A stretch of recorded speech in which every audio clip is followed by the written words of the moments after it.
I am so excited. So I'm going to start the show with, if anyone notices anything different about me and my side of the Zoom meeting, I have a new camera and it has been a saga. And so now that this camera is so amazing, I really am not liking any of the previous episodes. I'm like, they all look horrible. No, it's great. I had a Zoom meeting with a fantastic guest last week from the UK.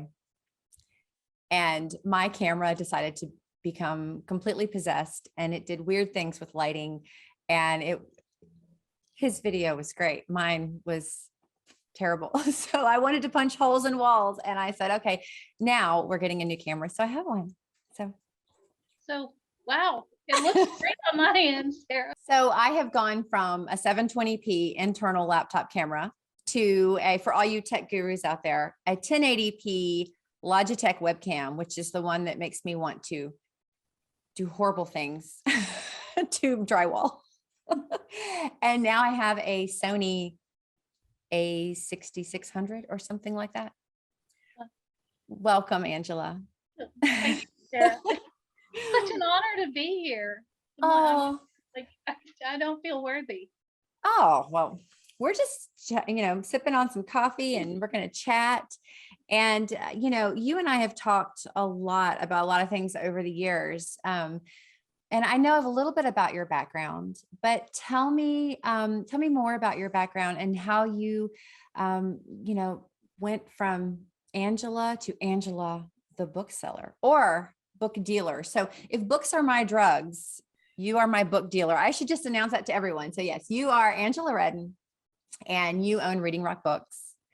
And you have just had a lot of exciting things that you can share with us. Once upon a time, I was working at Toys R Us, and as a seasonal employee. And at the end of the season, they said, if you want to continue to work here, fill out this application. And because they invited some of us to apply. And so I'm standing at the customer service desk with two other people who were also seasonal employees. We're filling out our application, and the guy next to me looks over and he goes, "How old are you?" I was like in my 20s at the time. I think I was 21. I was like, 21? Why? And he was like my age. He was like, "You got a lot of different jobs on there." So at that time, I had worked a lot of different jobs. My kids always laugh. They're like, the only thing you've never done is be a waitress. Like, you need to just go become a waitress somewhere just so you can check that off your list. Because I've done everything. I mean, I've worked in a factory. I worked on a line in a factory. I've done sales. I was a photographer. Remember when Walmart used to have the photography studio inside Walmart? Yes. I was the photographer for them for a while. All right. Like, I've had all kinds of jobs, just never been a waitress. But the one that I spent most of my career doing was I was a teacher. I was a middle school. I started out as elementary school, 5th, 6th grade. So I taught all subjects, and my degree was in math. It was middle grades with a concentration in math and science. About 5 years into teaching, I realized that students who struggled with reading couldn't do the math and science. And so I applied and went to the West Tennessee Writing Project Summer Institute for Teachers, which is a phenomenal program. If there are any teachers out there, the National Writing Project is amazing. That if you want to know how to teach kids how to become better readers and writers, I highly recommend it. Great program. Went through that program, and then came back all excited about, like, I had rediscovered my love for reading and writing, and really focused more on the reading. And after a few years, moved up to middle school and became a middle school literature teacher, and taught literature for a number of years before I became an instructional coach, a literacy coach for teachers in Humphreys County, and then came back to Dixon County as a literature teacher at Dixon Middle School before leaving the classroom and eventually buying a bookstore and becoming your book dealer. Yes, and I need my books. You have an order ready, by the way. Oh, okay. Yeah. Another one? Wait, I hope Ryan's not watching this. No. Maybe you already picked it up. I don't know. Wait. Well, I did pick something up the other day, but it's very possible there's another order. It's very, very possible. Well, I know that literacy is a passion of yours, and you have worked with the Imagination Library for a while too. Could you tell me a little bit about that? And for anyone who's not familiar with that, because is that national or is that a Tennessee-based thing? It's Dolly Parton's Imagination Library program. If you're not familiar with the program, those of you who aren't, um, it provides books for children from birth to age 5. So by the time kids go to kindergarten, they have a full library of their own. So they get a book every month in the mail to them. And there's a program in each county that their job is to raise the funds to provide those books. Dolly Parton, she created the program and made it because she wanted to do it for her home, her county, and as a legacy for her father who was illiterate, and that was her inspiration. She didn't want children to grow up in her community who weren't able to read, so she came up with the program.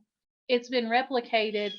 Governor got a hold of it and was like, we should all do this, so he created the Governor's Books from Birth Foundation and started funding it. So the state funds half of it, and each county has to raise the other half of the funds. I became involved.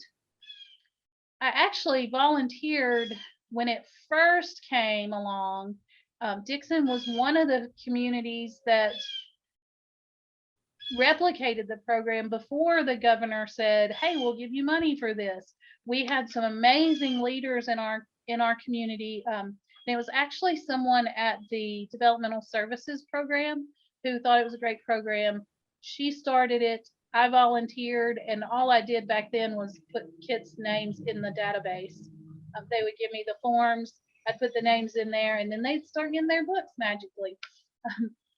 But since then, I didn't work with it for a while. When I got out of the classroom, I started going to meetings and became the coordinator for the program. Currently, I'm not involved other than I'm a big cheerleader for the program. I think it's something that we should all support, but I couldn't coordinate Imagination Library. I just felt like I wasn't with the bookstore. I wasn't able to give it the attention that it deserved. So we have Melissa Tucker does an amazing job. Melissa Tucker and Trevina Jones are the two that have taken on that responsibility and are really guiding that group. So Well, it's a wonderful program, and we still have many of the books, if not all, that my kids had gotten over the years. We've still got so many of those books, and they're still read. And Sean he's 9, and he still, will pull one off a shelf and look at it. They're excellent books. And there's just something really special about seeing a child's eyes light up when they get a book in the mail. And there's something about that instills very, very early on a love for books and literature. And I think that's part of the program that makes it so exciting, because if you can get them excited about books and not just whatever's on whatever screen is in front of them, because right now we're competing with screens, and there's a use for that. There's a place for that. But to get them to be able to sit down and enjoy words on a page is just fantastic. yeah, yep, I totally agree. I mean, the excitement that the kids get out of receiving the books, I see it in the bookstore all the time. Kids come in who've been part of and I know, because a lot of times if I look at them, I'm like, okay, they're not 5. We have the brochures at the store that I'll give to them, and most of the time, the families who come in where the kids are so excited about books, like they'll walk by the sidewalk and say, "Oh, let's go in and look at books," and their parents a lot of times are like, "We don't have time," or I mean, I get that. But they'll come in and they're so excited. They know where the kids' books are. They know what they want to look at. And I'll ask them, "Do you get a yes?" They already know about the program, and you can't help thinking that that has something to do with their excitement for books that they see. Absolutely. And How underutilized are libraries and how important to communities are they? they should be the hub for literacy in a community. They should be utilized as a place to bring people together to learn, to learn new things, discuss new things, not just literacy, but all kinds. Well, not just literacy in a book, but all kinds of literacy. And there's so many ways that we could utilize libraries that I feel like you're right, they're underutilized. Um, that's a tough question. I, it is, and I'll be honest, Cut this out. I don't utilize the library as much as I could. Actually, I'd be honest, I have not been to the library in a number of years since in our county, since they've moved to their new location. And I just discovered recently that the Nashville Library, of course, Nashville's a huge city, that they have a recording studio there, that they work with young people. They have after school programs. Southern Word comes in and does a lot of work with young people there. It's a great community space, and to Right. foster a love of learning, I would think. Yes, and that's where I would love to see our library get to. I serve on the library board of trustees. I hear a lot of people say they don't go to the library. They don't use the library. It is being utilized by people. I mean, when I'm in there, and I'm one of those people that didn't utilize the library. I don't think we're reaching all of our demographics. We're not reaching everyone in the library currently, but we are trying to change that. I've not been on the board of trustees long enough to really speak to the changes that I hope we can make, um, to bring more people in, to make it that center of learning that we want it to be. Um, and I don't want to. I mean, I think there's a lot of room for growth. Yeah, and a lot of room for community building. Yes. I think that, and mentoring. I love, it's one of the things I love about speaking with Cameron Mitchell from Southern Word, because he and I both are youth mentors, and there we need more of that, and we need people to continue that, because young people need that space, to come together and develop their own community, and people who can guide them. A lot of, whether they're getting guidance at home or not, because there's different situations, but just a community where young people can come together and thrive and collaborate with each other is fantastic. Exactly. Exactly. And that's what I think we're missing. I think to build community, you need a variety of people to really have a thriving community. And it's hard. I think it's hard sometimes to cross those, whatever the lines are that are keeping us from reaching out to other people. And I see that not just here in our community, but in a lot of places where we don't have a safe space to maybe disagree with somebody and figure out how to talk it out. Mhm. And it's easier, I think, to stay with people we agree with. And I think, social media has fed into that. But what I see, going back to the library question, is that there is a group that is utilizing our library a lot, but it's just one group out of our community, and we need to have events that's going to bring different groups together. And like you said, even if it's just our youth, if we can bring people together to mentor them, and maybe people who are not necessarily, that they wouldn't meet somewhere else, that aren't necessarily in their group, you know. It's one thing to come together and you all have the same, you're doing the same things. I don't know how to say it without Like, labeling things, it's an but echo chamber, you it's an know, echo. you, Yeah. you, you end up boxing yourself into a vacuum, and it's so good for us to branch out and get, a variety of influences. Yes. And we need to be open to that. We need to be open to bringing more people in. I don't know if you read Susan Orlean's book, The Library. No, I'll put it on my list though. It's really good. It's about the library in San Francisco that burnt down a long time ago. It's a really interesting story, but it really opened my eyes to the fact that in our society, we have gotten to the point where people who, like myself, I grew up going to the library. I went to the library once a week, checked out books. Okay, maybe it wasn't once a week. I don't know. Because there were some times that my books were late. So it couldn't have been once a week. But I went to the library and checked out books, and I read books, and that's part of how I developed a love for reading. I still have those memories of going to the library. But as an adult, I stopped going because I go to bookstores, and now I own a bookstore. So, you know, there's really not a whole lot of reason for me to go to the library because the things that they offer, my husband and I are already taking care of for myself and our family. Right.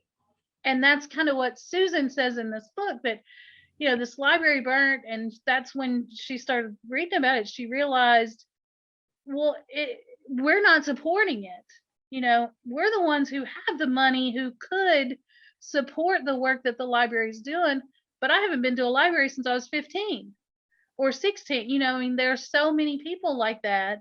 Yeah. And the library has to do something to bring that demographic back in. Those people have to see the use and the value of it. And it's tough work because, let's face it, not only that, there are readers who are still reading and reading and discussing, having these great discussions and learning and doing all the things we want a library to do, but they're doing it for themselves. They're doing it in their own groups. They're, wherever they are, they're doing it.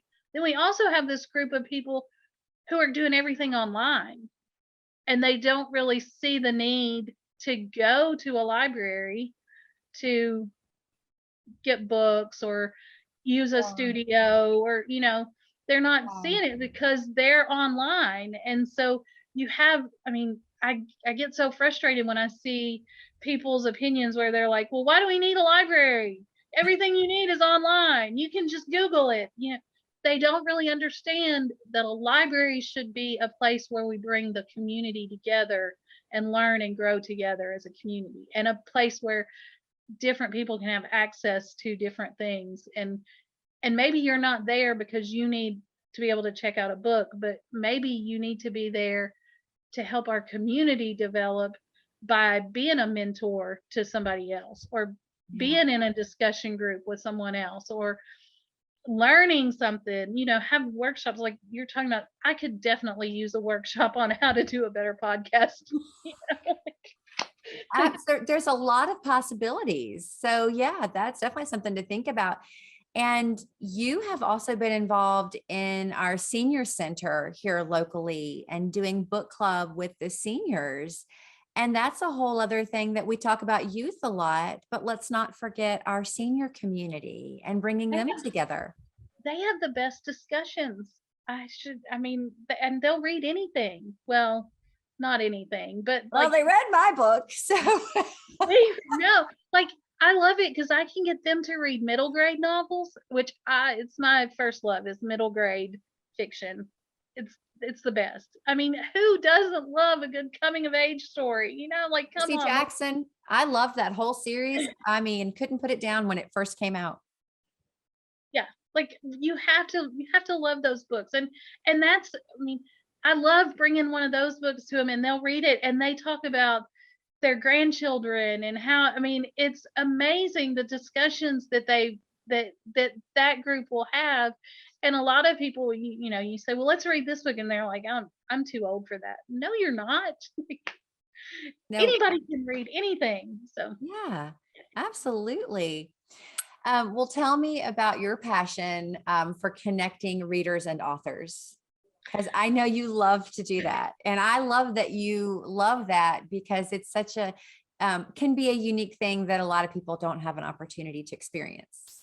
yeah, and if you've never experienced it, you don't really know the magic of it, or the, I don't know that it's magic, but it's amazing. Um, so I wouldn't have known, except for, I told you about the writing project. One of the things that I did as a consultant for the writing project, um, there was a group of us who did research. I had a research group that I worked with, and we every year we attended the National Council of Teachers of English conference, the National Writing Project conference, which they have those at the same time so that you can attend both, which is really cool. But we were attending those every year and going to things, and what I found were my favorite things about those conferences were two things.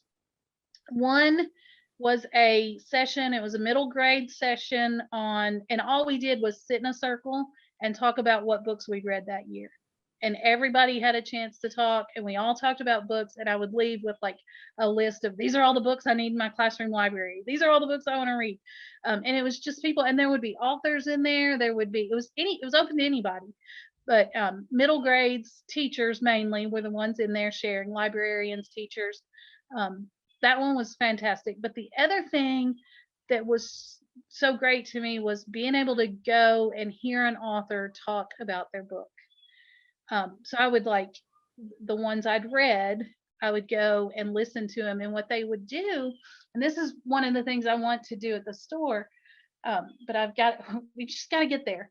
I mean, I've had lots of great authors like you at the store, but they would bring in an author that I wanted to go and, Lois Lowry was one of my favorite authors. Now, I have to admit, by the time I was going, she really wasn't doing a lot of speaking engagements. She would come and sign books, but I never really had the opportunity to hear her speak because she's really shy, and this is what I was told, and she just didn't do that.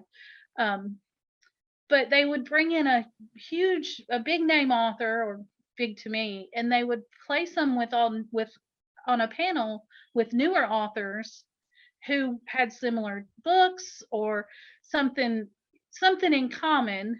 And they do this at the Southern Festival of Books as well. And that's how I would meet all these new authors. Like, I would go to listen to somebody whose book I'd read and loved, and I'm like, I can't wait to go and talk to them and hear what they have to say about it. But then you'd get this bonus of 3 or 4 more authors who would be talking about their books, and you'd leave going, I have to read that one. It's so interesting, and they're so interesting, and that book sounds so great. And so you would get this list of people you wanted to read, and go home with, I went home with suitcases full of books that Sounds we would. wonderful. Yeah, it was fantastic.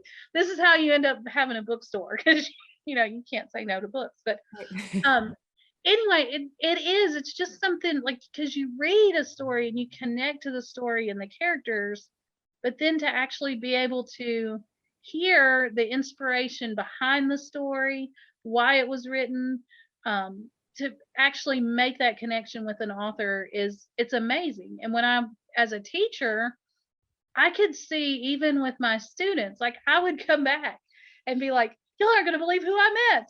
And I'd tell, books that they were reading that were in my classroom library, and they'd be like, no way. What, and they'd have questions. Well, I'm like, I don't know. I didn't ask that, but, but they would get excited, and they didn't even get to meet the person. They just got to hear me talk about my opportunity to meet this author, that they, love these books, or they, and that's why I'm passionate about it, because it can change your life. Yeah. And then you're again inspiring more love and enthusiasm for the written word in these young people, that they carry on into adulthood, because I started reading at a very young age and always had books, and that carried on, and then wanting my children to have that love of books, so it kind of, there's a domino effect, and, we want to, I don't know. I have a 9-year-old who loves the Nintendo Switch. So my constant battle is balancing screen time with literature. So we've talked about the importance of the written word, and we can go into that a little bit further, and how important is it to be careful about censoring the written word? Extremely important. There was a time, and I never censored things, but I did in my classroom. There were books, and some people would probably say I still do to an extent at the bookstore, because there are some books I don't order, because I'm like, well, I don't agree with that.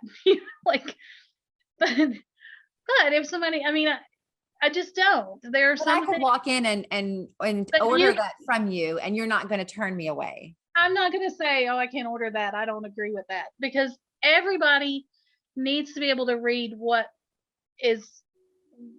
they need to read. I mean, everybody comes to different books at different times. I don't know what everybody needs. And just because I don't agree with it, and I do have, I mean, I don't know how far you want to go into this, but I have a pretty strong faith. I am a Christian. And so there are some things, like I had a book that came in today that I ordered, and it was like, Demon, it's a new release for tomorrow. And I don't want to say, because it's probably a fantastic book, but when I pulled it out, I was like, oh my gosh, it's a devil book. I have to put this on myself. How am I going to face this out? Open up a new horror section. I don't know. I don't know what to do with this. And then I read the flap on it, and I was like, oh, that's why I ordered that. That sounds really good. Anyway, so yeah, I think we all at some point censor things, and we should. Like, I'm not going to give everything to my 13-year-old. However, if he wants to read something, like you said with Sean, if he's going to turn the pages, I want him to read it. So I don't think we should censor things. Now, if he brings a book like that home, and I'm like, what the heck is that? Guess what I'm going to do? I'm going to read it with him, or I'm going to read it, maybe not with him because he's 13 and I'm not cool anymore, but I'm going to read it. He's going to be reading it. We're going to talk about it, because there may be things in there that we as a family don't agree with, and he needs to know why. We need to be able to discuss it. I used to feel stronger about that when I was early on in my teaching. I wouldn't have books in my classroom library because I didn't agree with them. And I was on one of those trips with my teacher friends, and one of them said something, and to this day I don't really remember exactly what it was she said, but it really made me stop and think. Like, all those kids in my classroom haven't grown up in my house. They didn't grow up with my parents.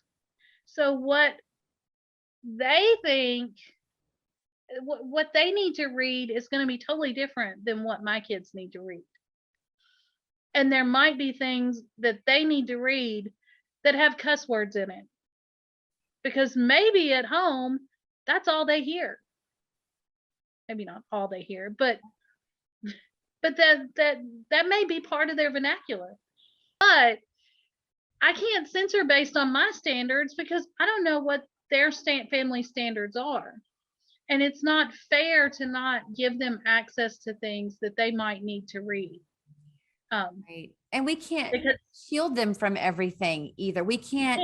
There is no such thing as a protective bubble in the world that we live in, especially not with the online presence. And so regardless of what different standards we all have, children and adults are going to be exposed to all sorts of things. And so being able to discuss those things and come to an understanding of those things is helpful, other than just putting a wall up and, nope, danger zone, you can't see this. But they're going to see it. So eventually they're going to see, yes. Yeah. So on that same trip that and Sandy she's now a librarian. She was a math teacher and now she's a librarian. Which is I love her dearly. She came by the store not long ago, but she became the librarian because she had a bigger classroom library than anybody else, and all the kids were going to her room to get books. I love And that. and she was the math teacher, But she's the one that kind of opened up my thinking. And then I went to a session on that same trip and heard Chris Crutcher. Have you ever heard of him? He's I have not. sadly his books I haven't seen anything new come out in a long time, but he was writing a lot then, and his books were banned, censored. People didn't think they should be in schools, and he wrote one called The Sledding Hill, and I have it in my store because it's phenomenal on this topic. If you want to understand it a little better, that if people have questions about it, this is one of the books I always go, read this one. So before he became an author, Chris was a therapist. He was a licensed, I can't remember if he's a psychiatrist, psychologist, what his official title was, but he was a therapist for teens, young adults, children. And so all of his books came from the experiences of the people he was talking to. And I went and heard him speak after reading The Sledding Hill. Or not, actually, I don't think I had read it yet. Same trip, she's telling me that, and I'm like, okay, maybe I'm being, because I'm trying to protect kids. I can't put books in front of them that have, things in them that they don't need to see. And he spoke, and he told the story of why he wrote this book. And it's really an interesting book too, because he writes himself into it, because he's an author, and the community tries to ban his book from the school, and it goes to court, and he comes and shows up in court. It's really kind of a fun little technique that he uses in his writing. So he's actually he's a character in his own book, and the kids always thought that was fun. But he said that he based all of these stories, because as a therapist, he's talking to kids and all these things that are happening to him, and he's like, kids need to know that it's okay, that they can be okay, they can get through this or whatever. And if this is happening to this child, there's probably somebody else who doesn't have a therapist, somebody who's not getting therapy, not having just somebody to talk to, and they don't know that they can get through it. They don't know what to do. So that's why he started writing books. And he said he was at an event, he had gone, like he would go and support his books or whatever at the different schools that were trying to, kind of like the Sledding Hill book. But somebody was yelling at him because he'd written this book and how horrible it was. And he said, I looked at him and said, you are correct. It is terrible. The things in this book are terrible. But the sad thing isn't that I wrote them. It's that we live in a society where things like this happen. And kids who are having to live through this need to know they're not alone. And that was the moment where I was like, oh, that's why we can't censor books. That's why we have to have these books available. Now, in his books, I went after that, I read all of his books, and there were some pretty horrific things that happen in some of his books. I'm not going to give that book to every child. Right. But there are children who need to be able to read that and say, wow, I'm not the only person this has happened to, and look how this character got through it. Can I do that too? Yeah. And they can. Yeah. And maybe it gives them the strength to stand up for themselves. Maybe it gives them the strength to say, hey, what's happening to me isn't right. all the, and in different situations require different um, actions, but Mhm. that's why we need to not censor books. Yeah. And the worst thing for a child or an adolescent or for anyone is to truly feel alone, to feel like they don't have anyone else. Their situation is unique to them, and they don't have anyone they can reach out to, or they haven't seen, they're not aware that it's happening to other people. And they just, all of the feelings that go into that.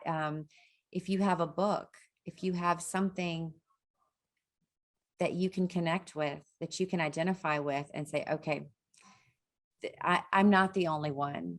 It Right. changes a whole lot, and it can help the healing process. So, And especially if they can read that book and somebody's reading it alongside them and they can discuss it with them. That's going back to your library question. You know, if we built a community where those books were available and they have somebody, like maybe there's a discussion group, there are mentors like you who have read those books that they can talk to, and their parents can be involved, or whoever, but to feel that support of their community. That that sounds like a goal. Hashtag goals we need to work on ASAP. yes, yes. That's, yeah, that needs to be the slogan for this episode. So when kids are, or adults or anyone wants to read a book, maybe instead of saying you don't need to read that, it has stuff in it you don't need to know about, maybe we need to be questioning, why do you want to read that? you know why are you interested in that book? And there's a conversation right there. Open the conversation and use literature to have those conversations Yeah. And instead of, also to turn it around, why, if that happens, why am I uncomfortable with you reading this? Why does this particular thing make me uncomfortable? good question. And maybe that's something to explore together. I bought a book from your store not long ago. We haven't started it yet. I think Sean will be in 5th grade this coming fall. And I think we're going to try to read it that school year, but we're going to read it together. And it's called, I hope I get the title correct. I believe it's called, Does This Make My Head Look Big? Oh yeah. And I forgot, I cannot remember the name of the author, but it's about a young girl who wears a hijab and in school. And I believe the author is from Australia, if I remember correctly. But I could get that wrong. But I think it's a great, because that is and I just bring that up because that is a topic that some people could be uncomfortable with. And there's no need to be uncomfortable with that. And I think it's good for, especially if you live in a smaller community where you don't see that as often. I really want him to know the culture and to, to get to If know you that. if you end up in a, if you, especially in, going back to the library question, especially in communities like ours where it is a smaller community, Mhm. we have to show our children each other. We have to know what it's like in different cultures, because what if we end up in New York City or Chicago and there, you don't want to take your kid and then be, Mom, what's that? If they've read about it, it's it they don't even, they've experienced it. They don't Yes. have those questions. They understand. They have an understanding that Yeah. you can't replace. I mean, but And that's part of building community and including everyone in our community and getting to know so many different people. And like you said, not just always gathering with the same.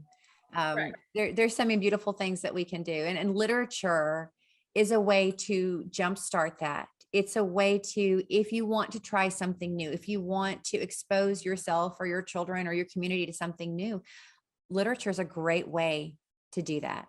Absolutely. Okay, so let's talk about independent bookstores because I know that you and I both are passionate about this topic.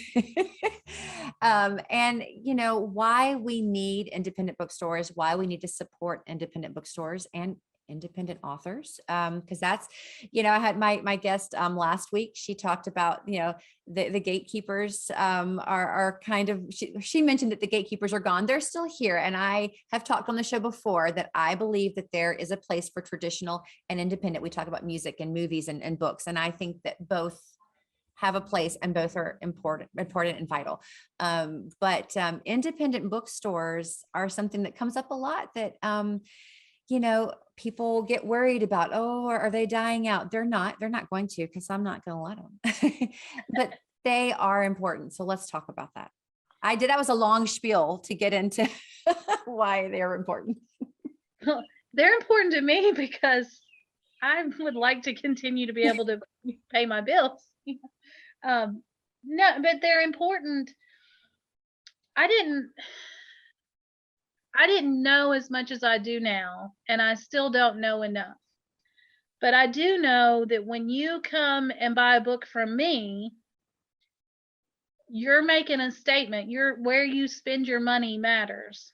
If you, and this may not be exactly what you're looking for, but this is the message I've been putting out there. A lot of people are upset about the books that are being published and the books that are out there.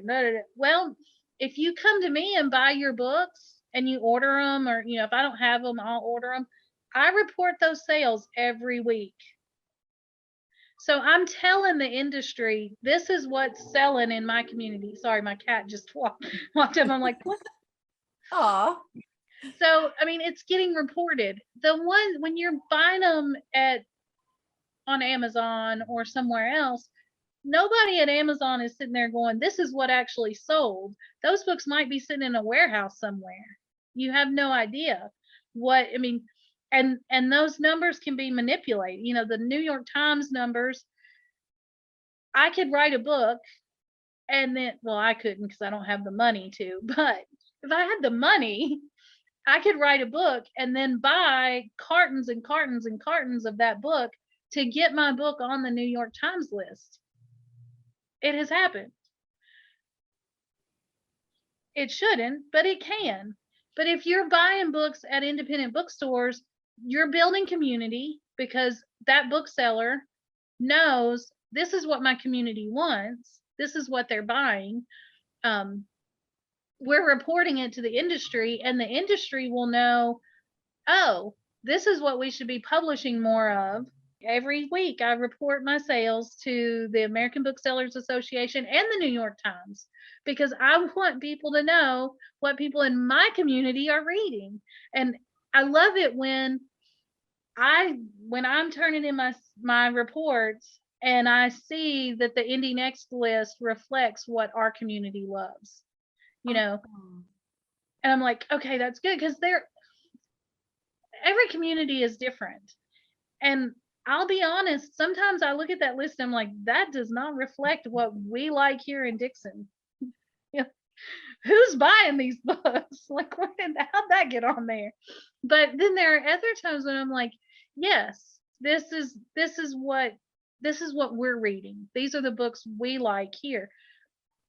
I think it's important to support independent bookstores because of that, because they're the ones who are going to bat for those communities. This is what the community wants. So if there are people out there who think there are books that we shouldn't be publishing, well, then go buy the books that you think should be published. Right. So that and I have this question, people ask me all the time, how do you get the books? Why do you, do they just send them to you? And I'm like, no. I wish. Yes. And I tell them, I get the books that I know are going to sell. So if there's something in here that you find offensive, then buy something that's not offensive so I know that that'll sell. Because I'm not going to, it's a business. Right. I can't buy books that aren't going to sell just because you think that's what we should have in our bookstore. because you disagree with the other one, you know. Right. I mean, it happens. They'll go through the store and turn books backwards because they disagree with them. Wow. Well, that's kind of brazen. Sometimes it's like, really? You found that offensive? Like, okay, Well, and good to know. it's supporting small business, which It's I support have a community. love of. I think we need to support small business every opportunity that we get. I might save $5 on Amazon. And yes, it's quicker. And yes, if you order at the right time today, you can have it on your doorstep same day with free shipping. And that all sounds great.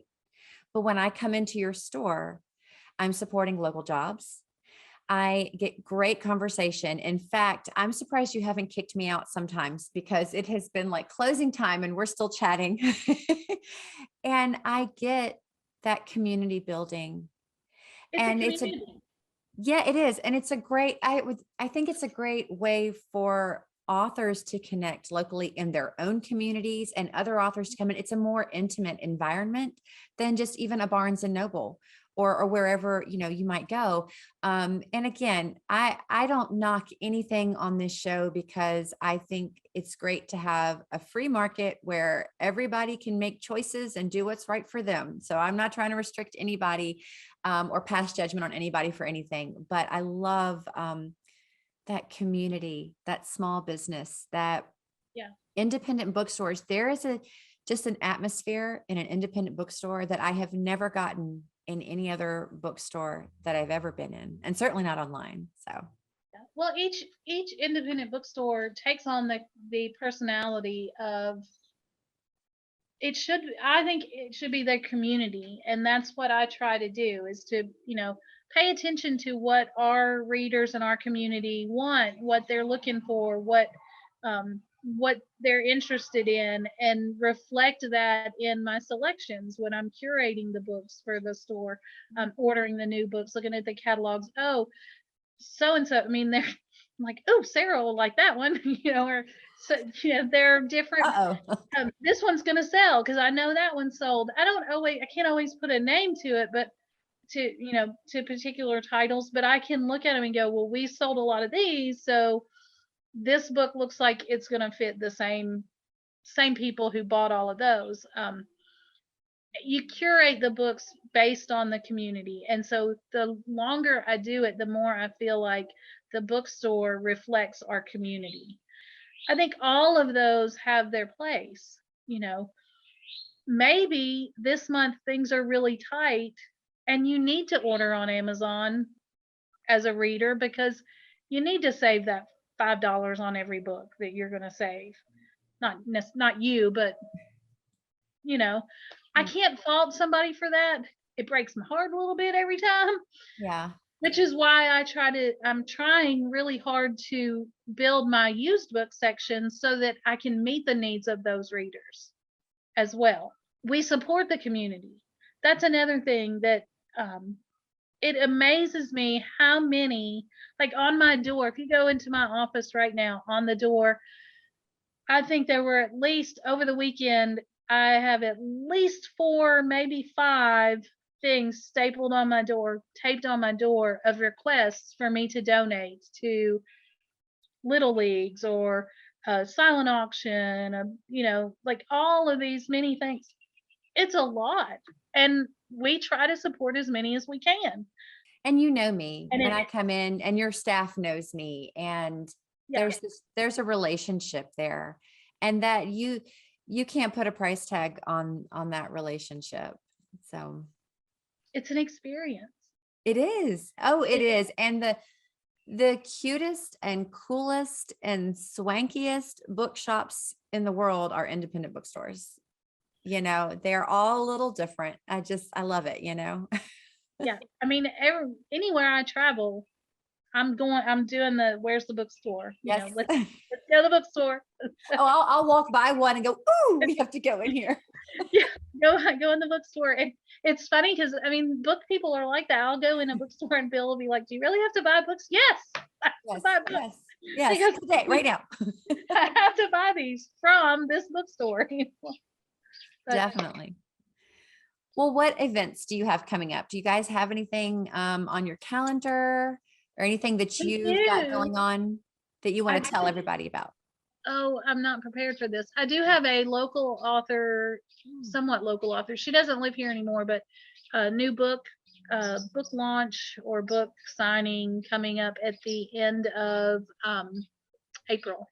The last Saturday in April from 1 to 3. I don't remember what date that is. And yeah, so we have that. It's really exciting. No, I love author events, and you do them so well. It's like a party for books. I love it. That's what it is. It's a It book is. party. What would you like people to know about Reading Rock Books, and where can we find you? So where can we find Reading Rock Books online? And do you want anyone to find you? Are you posting exciting things? Like, You are welcome to find me. I don't post much. You might see a picture of my 13-year-old playing hockey every now and then because he's so freaking cute in his goalie outfit. I can't help it. I have to take pictures. Aw. Like, look. So you might see that. You might see pictures of hiking and stuff, and I will post pictures of books I'm reading. I'm not the best bookstagrammer. I'm a slow reader, very slow reader. But you're welcome to find me. I'm on Twitter and Instagram and Facebook, and it's either going to be AM Redden or AMP Redden, where you go to find me. And then the bookstore is Reading Rock Books on all the socials, I think. If it's not Reading Rock Books, it's going to be The Reading Rock. That's a whole nother story. Yeah. Hey, Snoopy. Or people can go to me and look at my followings, because I'm following you on all of my social medias. I'm following the store, I'm following you. So we So we can track you down. I don't post as much as I should probably, but we do try to post new arrivals and if we have events and things, and we'll get back to where we were before COVID when we were posting exciting all the It's getting time. there for everyone, I think. And it's been a process. It's been a long road. I think we're starting to see some light at the end of the tunnel. I'm thankful for that. And we just got to keep thinking positively and keep moving forward. And hopefully the worst is behind us. That's my hope. So, well, I have chatted you into the moonlight. This is I know. You're my first outside guest. So I love this because we went from, the light of day to the glow of the night. Yes. But it's great. Thank you so much for coming on the show. Thanks for inviting me. I can't imagine why you wanted to talk to me on your show. Because But you're I'm glad fantastic. you did. Yeah, no, it's great. And it's so funny, me being an author, and I've had more musical guests and other artists, other types of artists on, but I've got some authors coming. I have an author coming up. I try to keep things kind of under wraps and reveal the promos and stuff, but I do have an awesome author coming on the show soon. My editor is coming on the show. So I'm really excited about that because she's phenomenal. One of my editors. And so, yeah, I've got some more literary guests coming. So, but you're really the first real, I think, as far as I can remember, the first bookish person that I've had on other than me. Oh, So, wow. yeah. Well, it's an honor to be on your show, and I can't wait to see what else we do in the future. Yes. Yeah, absolutely. And now you've given me ideas of things to get involved in this community. So I'm inspired. And thank you for your love of books and literacy and community and youth. We need more of that. And we need more people to speak about that so that we can gain awareness of the needs in our communities. Thank you. That's what I do. All right. It's been good chatting with you, and I will see you soon. So have a good evening. You too. All right. Bye. Bye.